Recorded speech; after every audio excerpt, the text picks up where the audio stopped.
90% से ज्यादा जो कॉर्पोरेट फंडिंग है वो अकेले भारतीय जनता पार्टी को मिली। तो इस समय आप ये ध्यान दें, जो किसानों पर आंसू गैस के गोले पड़ रहे हैं, जो दागे जा रहे हैं किसानों पर, उसका सीधा संबंध इलेक्टोरल बॉन्ड से है। इसका मतलब जो अमीरी और गरीबी की खाई हम लोगों ने देखी है, उसके जड़ में कहीं ना कहीं ये इलेक्टोरल बॉन्ड था।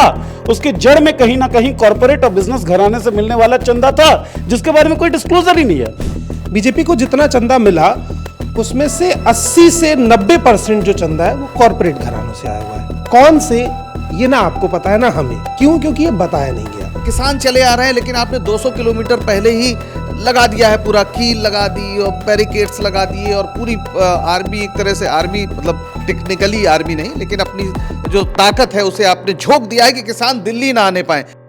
नमस्कार, मेरा नाम है निवेदिता शांडिल्य और आप देख रहे हैं मॉलिटिक्स।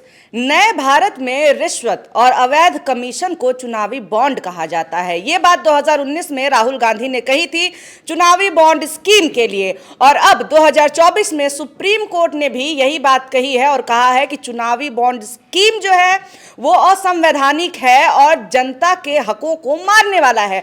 चुनावी बॉन्ड के जरिए गुमनाम तरीके से, गुपचुप तरीके से आप पार्टियों को फंड दे सकते हैं, चंदे दे सकते हैं। 2017 में भारतीय जनता पार्टी इसे संसद में पेश करती है और 2018 में ये पास भी हो जाता है। और इसके जरिए केवल एक साल की मैं आपको बात बता दूं कि केवल इलेक्टोरल बॉन्ड के जरिए 1300 करोड़ से ज्यादा का चंदा भारतीय जनता पार्टी को मिला है।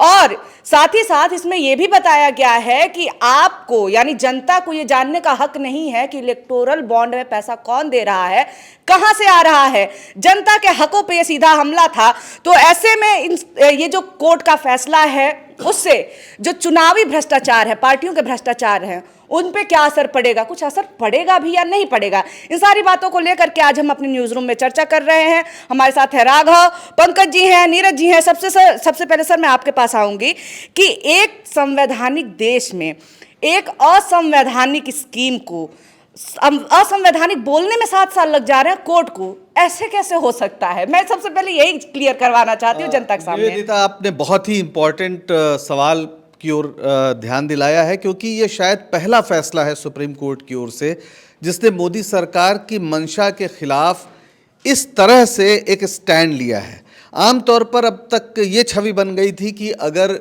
सरकार जो चाहती है, चाहे वो संवैधानिक हो ना हो वो, लेकिन किसी न किसी तरीके से रास्ता निकल ही आता है। बहुत सारे मामलों में देखा गया कि सुप्रीम कोर्ट ने अंततः वही किया, चाहे वो उसकी ज़बानी टिप्पणियां जो रही हों, अंततः वही किया जो सरकार की मंशा होती रही है।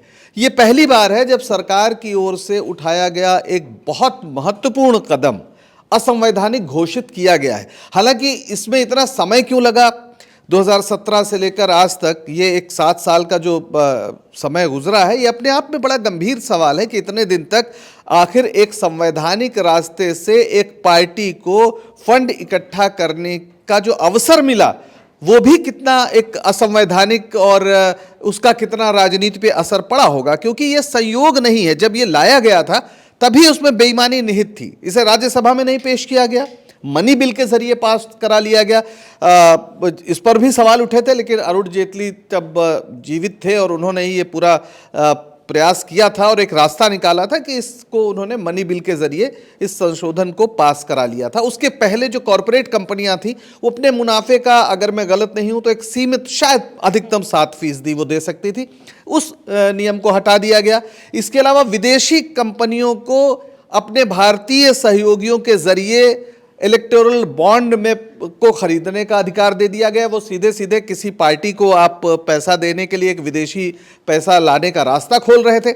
उसका सबसे ज़्यादा फायदा जो कहा गया था उस समय कि ये सरकार रिश्वत भारतीय जनता पार्टी को देकर अपना काम निकालने वालों के लिए एक रास्ता खोलेगी, और वही हुआ कि आप कॉरपोरेट से पैसा लीजिए, जम के पैसा लीजिए और फिर कॉरपोरेट के हित में नीतियां बनाइए। और उससे एक तो लेवल प्लेइंग फील्ड जो है वो ख़त्म हो गया, क्योंकि आपने ये भी कहा कि किसी को जानकारी नहीं मिलेगी, यानी आरटीआई से आपने बाहर कर दिया, लेकिन एसबीआई को सारी जानकारी थी और एसबीआई सरकार के अंडर में है। ईडी जानकारी ले सकती है, वो भी सरकार के अंडर में है। यानी जो विपक्ष को अगर कोई कॉरपोरेट कंपनी कोई मदद करना चाहती तो ये बात सरकार को पता थी, पता चल सकती थी। और इस डर से बहुत सी कंपनियों ने जब देखा कि भाई अगर आप विपक्ष के साथ खड़े होते हैं तो सरकार की ओर से आपको बहुत ऐसे इशारे मिलते हैं कि आपका घाटा हो सकता है, तो उन्होंने इस डर से विपक्ष को सहयोग देना एकदम बंद कर दिया और उसका नतीजा ये हुआ कि 90% से ज्यादा जो कॉरपोरेट फंडिंग है वो अकेले भारतीय जनता पार्टी को मिली। तो इस समय आप ये ध्यान दें, जो किसानों पर आंसू गैस के गोले पड़ रहे हैं, जो दागे जा रहे हैं किसानों पर, उसका सीधा संबंध इलेक्टोरल बॉन्ड से है। क्योंकि इस देश की कुछ बड़ी कॉरपोरेट कंपनियों ने जो खेती है उस पर कब्जा करने की नीयत से सरकार पर कुछ ऐसी नीतियां बनाने का दबाव डाला है जिसका नतीजा कृषि कानून था, और वो पैसा सरकार बीजेपी के खजाने में गया है। अब ये सामने आ जाएगा क्योंकि सुप्रीम कोर्ट ने कहा है कि चुनाव आयोग बताए 31 मार्च तक कि किसको कहां से कितना पैसा मिला, वो स्पष्ट हो जाएगा। तो आज जो किसानों पर गोले बरस रहे हैं उसका सीधा संबंध इलेक्टोरल बॉन्ड पर है। यानी इस देश के चंद पूंजीपति घराने इलेक्टोरल बॉन्ड के जरिए एक सरकार को बंधक बना रहे थे, और भारतीय जनता पार्टी खुशी खुशी वो जरिया बन रही थी, उसे पैसा मिल रहा था।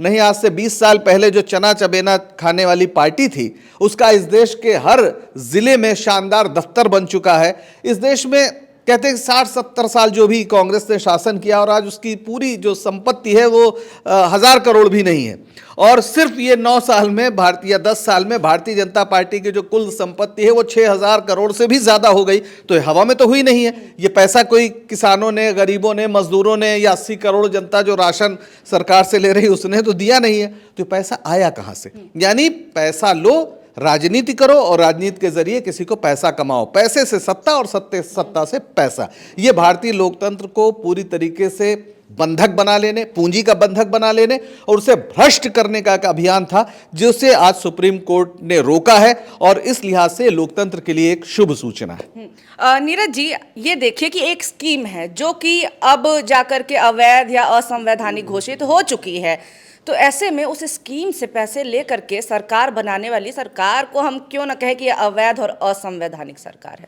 क्योंकि तब तक ये प्रोसेस अवैध नहीं था, संवैधानिक नहीं था, तो सरकार को आप अवैध या असंवैधानिक नहीं कह सकती हैं। ये ज़रूर कह सकती हैं कि सरकार में बैठी जो पार्टी है वो कोशिश करती है, चाहे वो अवैध हो चाहे वो असंवैधानिक हो, जिससे उनकी पार्टी मजबूत हो। जो लोग देश प्रेम, देशभक्ति के नारे बुलंद कर रहे थे, दरअसल उनका प्रेम केवल और केवल अपनी पार्टी से है। और थोड़ा सा और आप डीपर एनालिसिस करेंगे तो जो कुछ लोग कहते हैं 2-2.5 लोगों की सरकार है ये, उन लोगों का प्रेम अपनी पार्टी से भी नहीं है, खुद से है। आंकड़े मैं कुछ पेश कर देता हूं।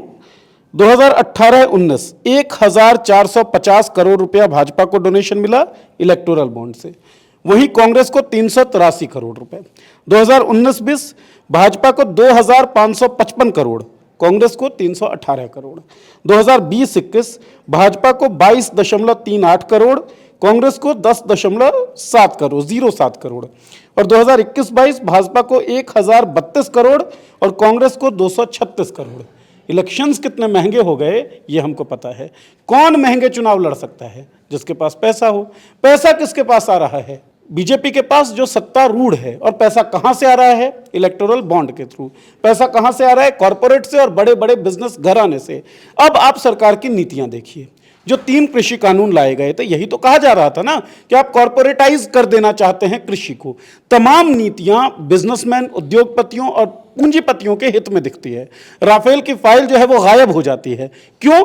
शायद किसी एक व्यक्ति को फायदा पहुंचाने के लिए। तमाम जो सरकार की नीतियां हैं वो चंद पूंजीपतियों के आसपास घूम रही हैं, उनको फायदा पहुंचाने के लिए घूम रही हैं। तो ऐसा नहीं है कि सरकार केवल दे रही थी। गिव एंड टेक एक फॉर्मूला चलता है ना, तो सरकार ले रही थी पैसा और उसके बदले में दे रही थी योजनाएं, उसके बदले में दे रही थी संसाधन। इसका मतलब जो अमीरी और गरीबी की खाई हम लोगों ने देखी है, उसके जड़ में कहीं ना कहीं ये इलेक्टोरल बॉन्ड था। उसके जड़ में कहीं ना कहीं कॉर्पोरेट और बिजनेस घराने से मिलने वाला चंदा था, जिसके बारे में कोई डिस्क्लोजर ही नहीं है। एक ट्विटर पे कोई व्यक्ति है, मैं ट्विटर पे पढ़ रहा था, उसने बड़ा अच्छा उदाहरण दिया। जब हम छोटे थे, बच्चे थे और रिश्तेदारी में जाते थे कहीं, तो नानी दादी थी ना, कुछ पैसा दे देती थी अब नहीं ये इसकी क्या जरूरत है, ऐसा कहते थे और फिर रख लेते थे जेबी में। किसी को कुछ नहीं पता कि किसने कितना दिया, माँ बाप को भी नहीं पता, हालांकि कई माँ बाप तो छीन लेते हैं, वो अलग बात है। इलेक्टोरल बॉन्ड जो है वो वही मामला था कि आप ले लीजिए, किसी को बताइए मत कि किससे पैसा लिया है, बाद में आपकी जो नीतियां बनेंगी, जैसे होता था कि नानी ज्यादा पैसा दे रही है तो बच्चा नानी के करीब, कि नानी गांव ही चलेंगे वहां ज्यादा पैसा मिलता है। इसी तरीके से पार्टी को जिस बिजनेस घराने से ज्यादा पैसा मिल रहा था, उस बिजनेस घराने को सरकार में आने पर या सरकार में होते हुए वो पार्टी फायदा पहुंचा रही थी।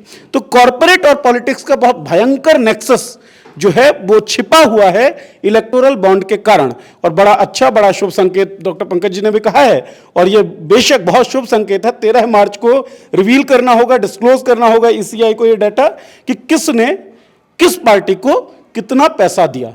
6 मार्च तक उनको ये ईसीआई को सबमिट करना है और 13 मार्च को ईसीआई को ये दिखाना है। सुप्रीम कोर्ट का ये फैसला आया है। कई फैसले हमने देखे सुप्रीम कोर्ट के जो वैसे ही होते हैं जैसा सरकार चाहती है, लेकिन यह फैसला कहीं ना कहीं डेमोक्रेसी को मजबूत करता हुआ दिखता है। आशा की एक किरण तो है। अच्छा, यह भी नहीं है कि यह एक अल्टीमेट स्टेप है, इसके बाद हमले नहीं होंगे, लेकिन यह सबसे बड़े स्टेप्स में से एक है, क्योंकि आप किसी की फाइनेंशियल पूंजी को तोड़ देंगे और उसका समानता से वितरण कर देंगे तो बहुत असर जो है ना वो कम हो जाएगा। लोग कहते हैं कि मीडिया को खरीद लिया, या मीडिया उनकी भाषा बोलता है।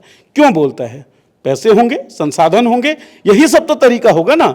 लोग कहते हैं डेटा का खेल खेलते हैं। सरल ऐप का एक हमने वीडियो भी किया था, पूरा इंटरव्यू किया था हमने, रिपोर्ट जो पब्लिश की थी जिस पत्रकार ने, उसका सरल ऐप के थ्रू आप डाटा पूरा निकाल रहे हैं। वो कैसे कर रहे हैं? क्योंकि आपके पास संसाधन है, आपके पास पैसा है। हर जिले में आपका मुख्यालय बन रहा है, वो कैसे बन रहा है? क्योंकि आपके पास पैसा है, आपके पास कार्यकर्ताओं की फौज है। आप ऐसा कहते हैं, लेकिन जब आप ग्राउंड पे जाती ही रही हैं, और आपने ये ऑब्जर्व किया होगा कि बीजेपी नेताओं के पास जो कार्यकर्ता हैं, उन कार्यकर्ताओं को पैसा दिया जाता है चुनाव में कार्य करने के लिए। ये पैसा आप कहां से देते हो?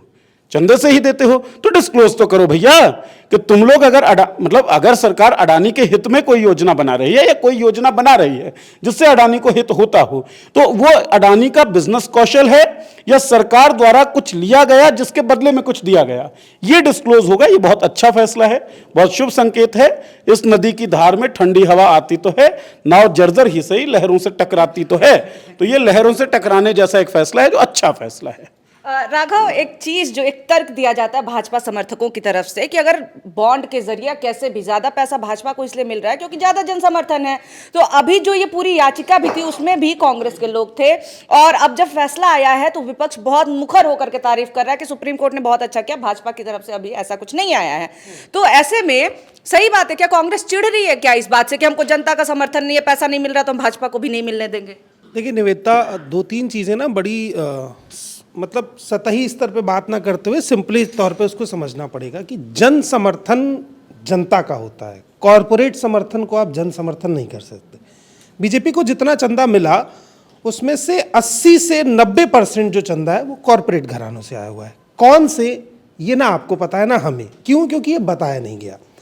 नीरज जी अभी अपनी बात में कह रहे थे कि हर जिले में उनका कार्यालय बन गया है और चुनाव में पैसा दिया जाता है। ये उतनी बड़ी बात नहीं है, क्योंकि स्थिति हर पार्टी चुनाव से 2 दिन पहले इस तरीके के काम करती है, और वो पार्टी नहीं, असल में वो कैंडिडेट जिसके अंदर जीतने की चाह है वो हर हथकंडा अपनाना चाहता है। बात कर रहा था राघव कि जो कार्यकर्ता पार्टी के लिए काम कर रहे हैं उन कार्यकर्ताओं को पैसों पर रखा जाता है, मानदेय दिया जाता है। लेकिन मैं दूसरी चीज को पॉइंट आउट करना चाहूंगा। मैं बताना चाहूंगा कि पिछले 6 साल में अगर आप 4 स्टेट देख लीजिए जहां पे विकास के काम तेजी से हुए हैं, जैसे उत्तर प्रदेश में हाईवे बने, उन हाईवे बनने की प्रक्रिया में जिन भी कंपनियों को ठेका मिला उनमें से 80% गुजरात की थी। यह मुद्दा यूपी के सदन में भी उठा। विपक्ष की एक विधायिका ने इस मुद्दे पे बात की कि अगर उत्तर प्रदेश में कुछ कंस्ट्रक्ट हो रहा है तो यहां के लोगों को टेंडर मिलने चाहिए, गुजरात की कंपनी को क्यों?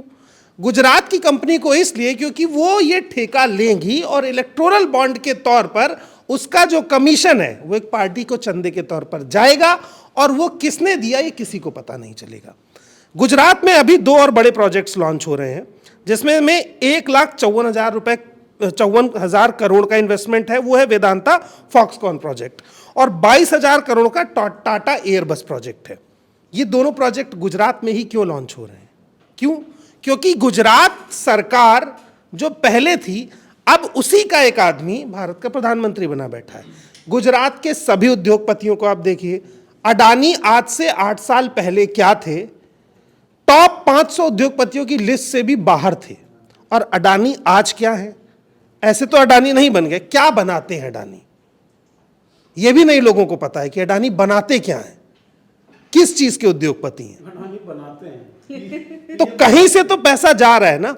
उसके बाद आप एक और चीज को देखिए कि ये एक बड़ा सवाल है, इलेक्टोरल बॉन्ड से ज्यादा बड़ा सवाल है कि अन्य स्टेट के प्रोजेक्ट भी अगर स्पेसिफिक किसी एक राज्य के उद्योगपतियों को दिए जाते हैं तो ये स्टेट के साथ भी नाइंसाफी और गद्दारी है। बाकी पार्टियों को भी बॉन्ड से पैसा मिल रहा है, ऐसा नहीं है, लेकिन सिर्फ एक पार्टी उस पूरे 6 साल के चंदे का अगर 80% 90% उठा रही है तो ये ना तो जन समर्थन है, ना ये चंदा है, ये गोरख धंधा है। और ये कैसे पॉसिबल हो रहा है? सुप्रीम कोर्ट इस पे 3-4 साल से नजर बनाए हुए थी। और ऐसा नहीं है कि कोर्ट का झुकाव सरकार की तरफ नहीं है, लेकिन कब तक आंखें बंद रखी जाएं, ये भी तो एक सवाल है। और इसमें एक पेच और भी हो सकता है कि अब चुनाव फिर आने वाला है, अगर मुझे जो चंदा चाहिए था मुझे अब तक मिल चुका है, अब विपक्षी पार्टियों को इस रास्ते से और पैसा ना मिले, इसलिए अब इस फैसले को रोक दिया जाए। 2 साल बाद हो सकता है कोर्ट इसे फिर लीगल कर दे। तो इसमें एक पहलू यह भी हो सकता है।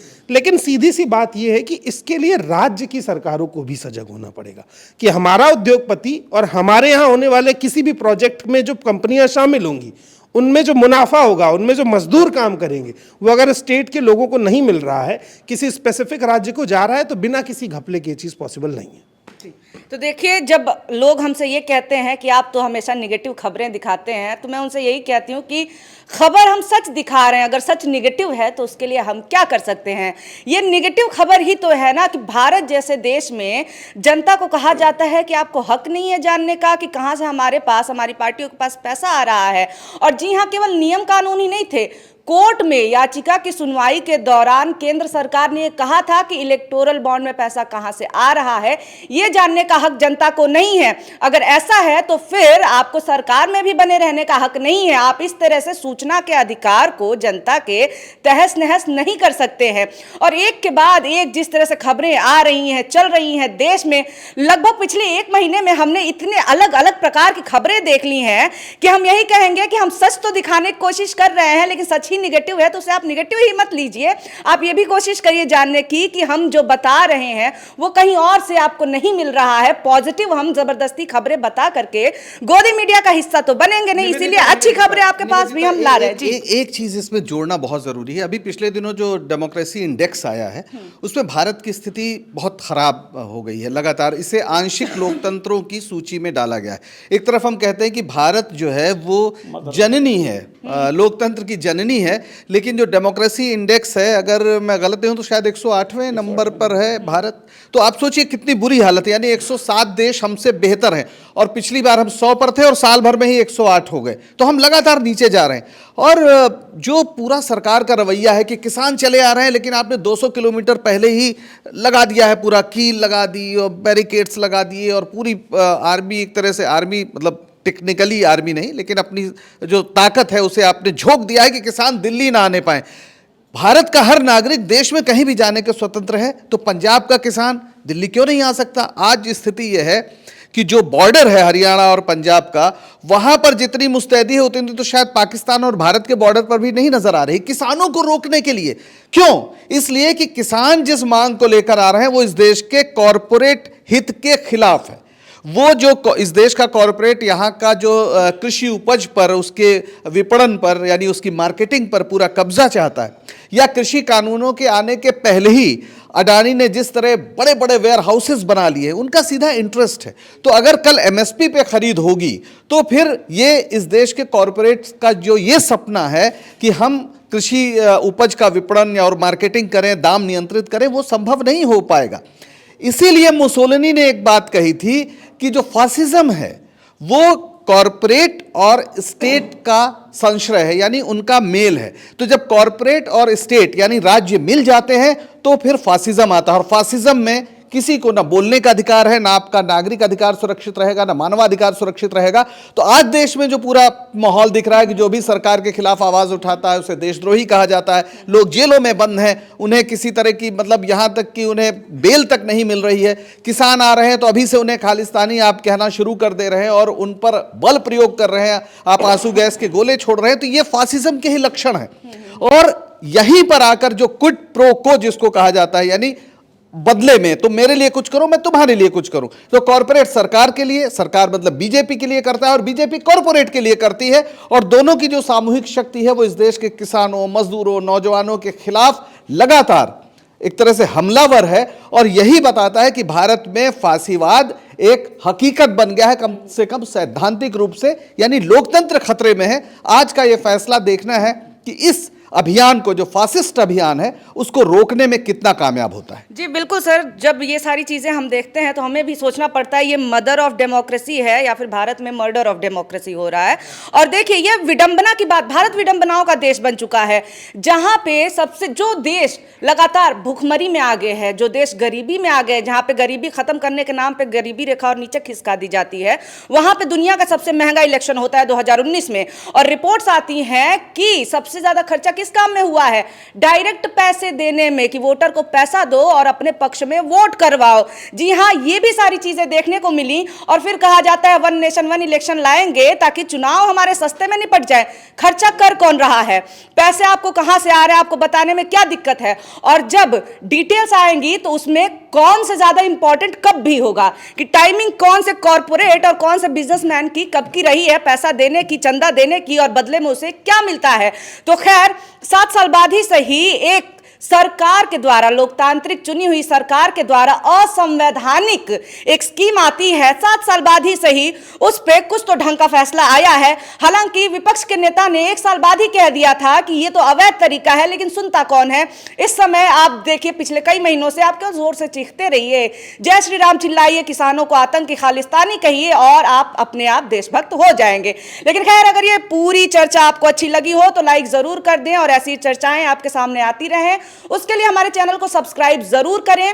और हां, अगर कोई मुद्दा ऐसा आपको लगता है कि जिस पे हम चर्चा करें, आप सजेस्ट करना चाहते हो, तो आप वो भी बता सकते हैं। खैर, बहुत शुक्रिया, बहुत धन्यवाद ये वीडियो देखने के लिए।